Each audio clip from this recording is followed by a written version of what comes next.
썸이라는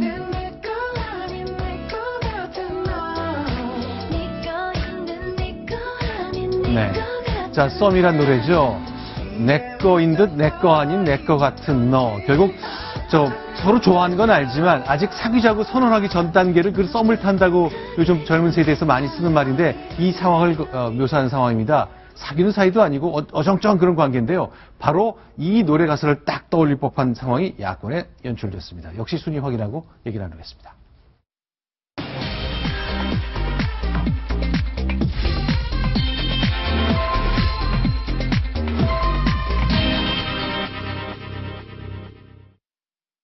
네, 현충원에서 따로 또 같이 참배했다는 건 잠시 후에 정리하겠고요. 위원인 듯 위원 아닌 위원 같은 너. 바로 이종걸 원내대표가 이상한 방식으로 비대위원에 포함된 것 같아서 비대위원인지 아닌지 애매한 상황까지 발생했습니다. 그 얘기를 좀 나눠봤으면 좋겠습니다.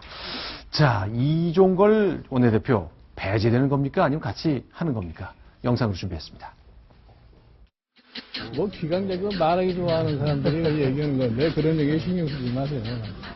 비대위 참여해달라 이런 제안을 받으신 겁니다. 아직까지는 그렇지 않죠.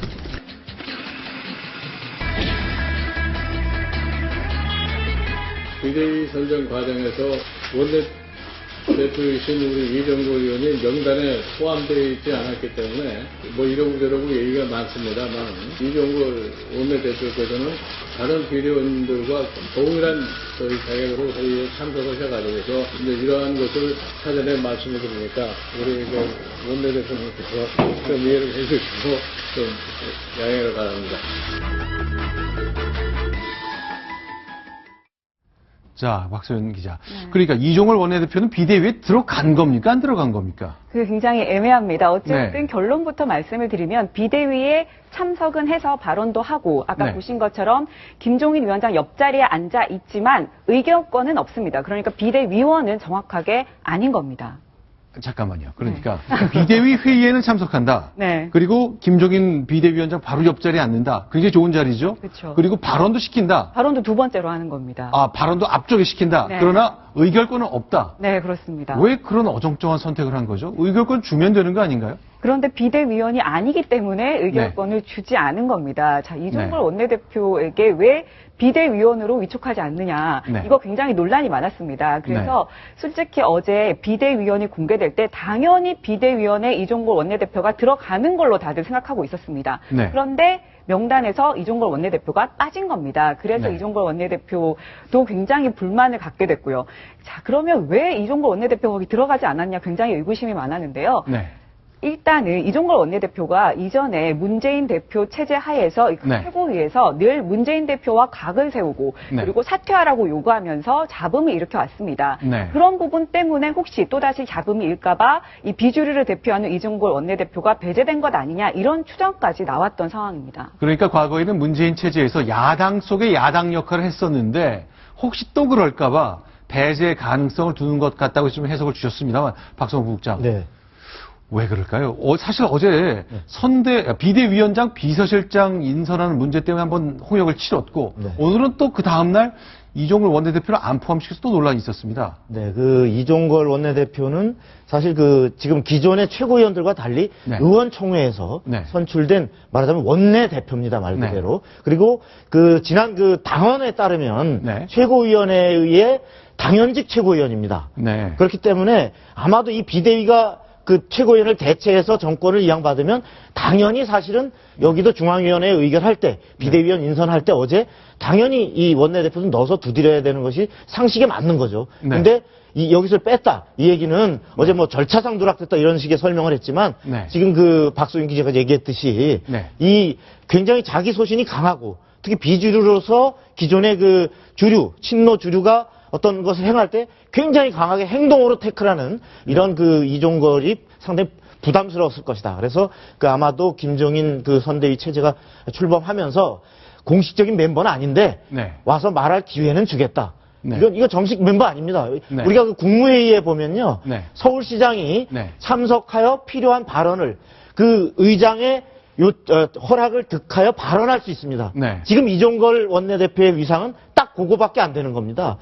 바로 옆자리에 앉고 두 번째로 발언한다 한들 네. 정식 그 의결권이 있는 위원이 아닌 상태에서 네. 그냥 원내 문제를 어차피 상의를 해야 되니까 네. 와서 끼워주겠다. 지금 이 수준으로 가고 있는 거죠. 자, 그럼 사진 저희가 두 장 공개하겠습니다. 자, 문재인 대표가 이제 물러났으니까 문재인 대표 체제에서의 쭉 면면이 있고요. 김종인 위원장 체제의 면면이 있습니다만 아쉽게도 이 사진 속에는 이종걸 원내대표는 들어있지 않습니다. 특징이 좀 보이나요? 어떻습니까? 우리가 그 당수에서 최고회의는 명실상부하게 네. 친노 뭐 패권까지는 제가 쓰지 않겠습니다만 네. 친노의 그 색채가 뚜렷했던. 뚜렷한 최고위였죠. 이제 그 김종인 위원장이 들어선 선대위 중에서도 이 비대위 체제는 네. 상당 부분 친노색이 탈각이 돼 있습니다. 그러나 네. 잔영을 굳이 찾는다면 네. 이용섭 의원, 네. 이용섭 전 의원은 명실상부하게 노무현 정부에서 2차례 장관을 지내고 그렇죠. 또 그 청와대에서 재직했던 했고요. 명실상부한 사실 친노라고 할 수 있고 우윤근 의원 아주 오리지널 친노는 아니지만 지난 대선을 계기로 문재인 대표와 급격히 가까워진 범친노 친문이죠. 네. 그리고 이제 박영선 의원이나 네. 또 다른 그 변재일, 김병관, 표창원 위원들은 사실은 친노라고 볼 수 없는 네. 뭐 영입 인사 또는 박영선 의원은 중도 개혁 성향의 이런 성향이지만 전반적으로 볼 때는 네. 박영선 의원의 색채와 발언권이 상당히 강화돼 있는 네. 말하자면 김종인, 박영선 거의 그 두 사람이 끌고 가는 이러한 체제가 아니냐 이렇게 일단 외관상은 그렇습니다만 네, 네. 그러나 이것을 결과적으로 끌고 가는 것은 막강한 숫자에서 막강한 결국은 친노, 친문들이 네. 바닥에서 결국 감아태워 가는 꼴이 될 것이다. 이런 또 분석도 적지 않습니다. 자, 그러면 이제 사실은 그동안 그 더불어민주당과 국민의당 사이의 경쟁이라면 호남 민심 얻기도 있지만 사실은 박영선 의원 얻기도 게임 중에 하나였거든요. 네. 박세훈 기자. 그러면 저 김종인 위원장 체제가 이겼잖아요. 그러면 이 박영선 위원의 영입을 놓고 김종인, 안철수 두 사람이 이제 경합을 계속 벌였는데 두 사람 사이의 관계도 요새 좀 애매한 것 같습니다. 언론 인터뷰란 걸 보니까 좀 약간 날이 서 있는 게 보이네요. 네, 그렇습니다. 두 네. 사람 지금 서로 굉장히 원래는 정치적 멘토 사이라고 할 정도로 가까운 사이였는데 네. 지금 문안 하나하나를 주고받으면서 각을 세우는 것을 볼 수 있습니다. 네. 보시면 자, 내가 얘기할 수 없어서 그렇지 대략 내가 국민의당이 어떻게 될 거라고 짐작을 한다. 안철수 의원에 대해서도 별로 평가하고 싶지 않다. 이렇게 얘기를 했고요. 어떻게 될 건지 짐작을 한다는 얘기가 별로 잘 안 될 거다. 그 얘기를 하고 싶었지만 하진 않겠다. 그 얘기잖아요. 그렇죠. 그에 네. 대해서 안철수 의원은 그 생각이 틀렸다는 것을 보여주겠다라고 하면서 반박을 했습니다.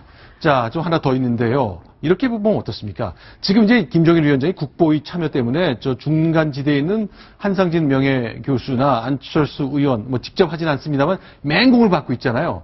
나를 깎아내리면 자기들한테 유리하다고 생각하는 거다. 그런데 그 사람도 결국 나한테 와달라고 사정했던 사람들 아니냐. 나한테 도와달라 할 때는 언제 이제 와서 날 비판한다?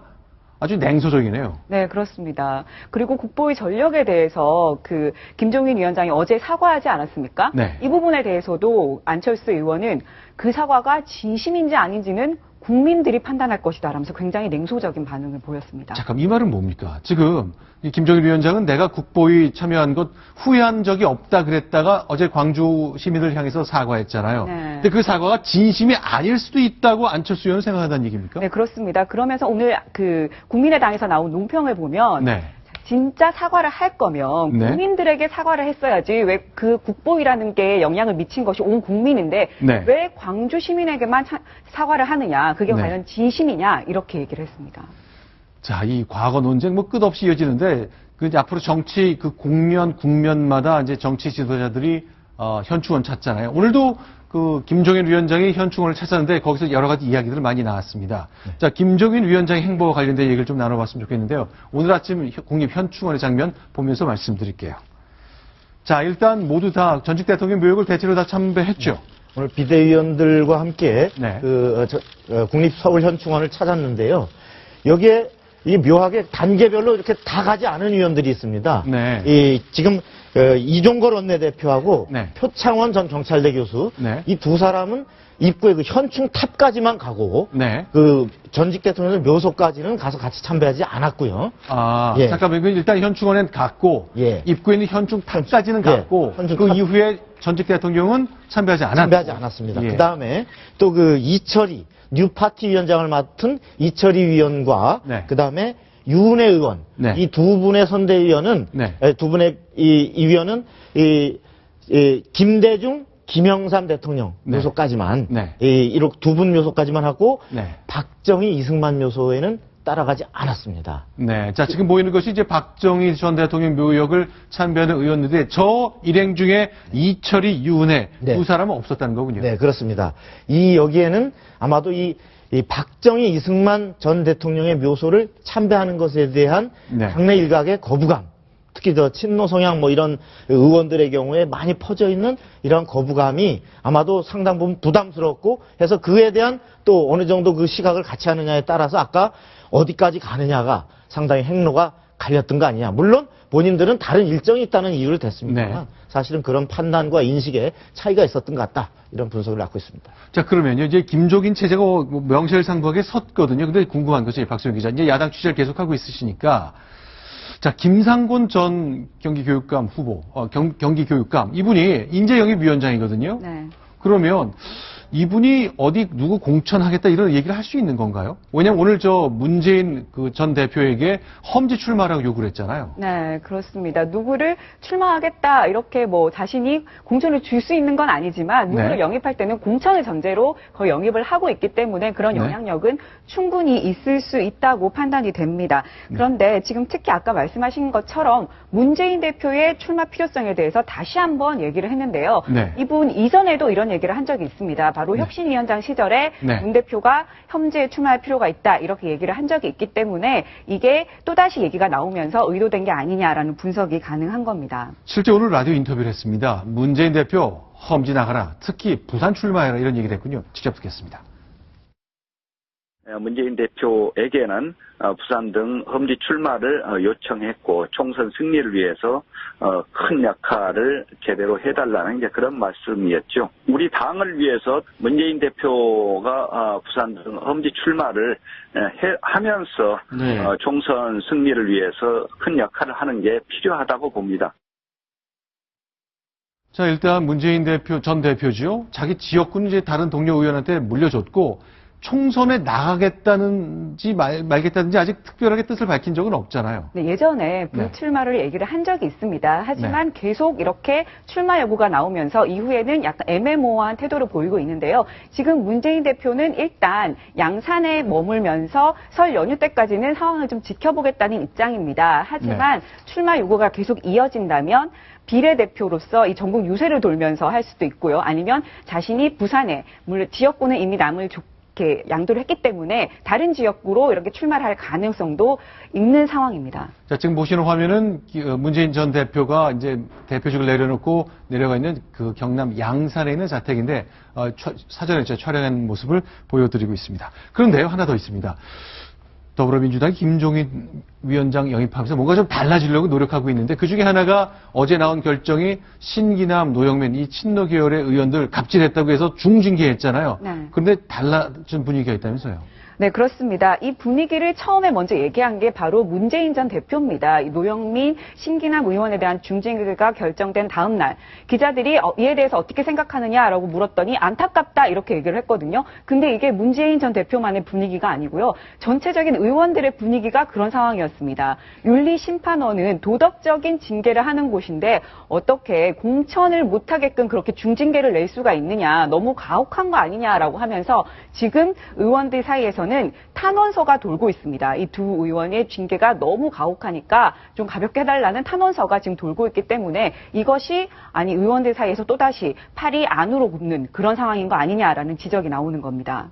자, 그러니까 어떻게든 바꿔보려고 중징계 했는데 아니 그러지 말고 그냥 적당히 갑시다. 이거 너무 가혹하지 않습니까? 자, 김성곤 의원이 주도하고 있습니다. 제가 직접 통화를 해봤는데요.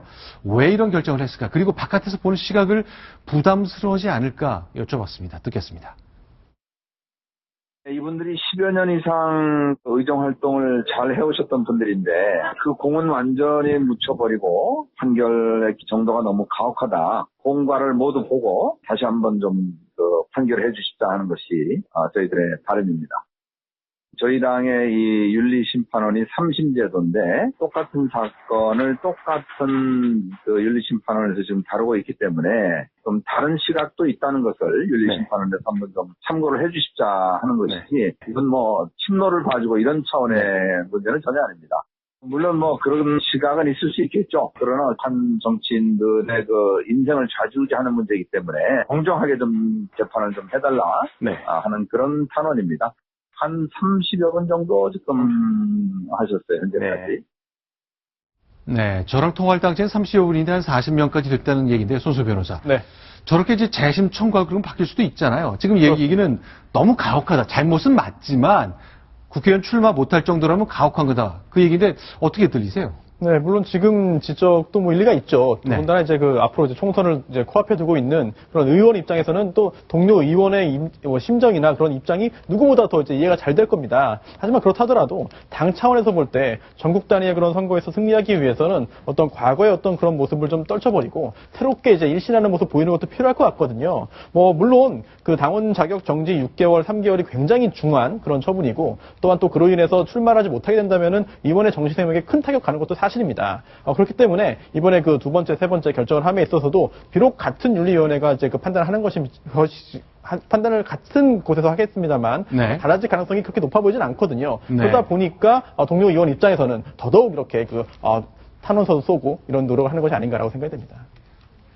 알겠습니다. 자, 야권은 이제 국민들 평가를 받아야 되기 때문에 이런 결정 어떻게 생각하실지 총선 앞도 이런 거 잘 못 봤거든요. 오히려 불을 끄기 위해서 강하게 징계하는 현상이 있었는데 조금 다른 방향 보이고 있습니다.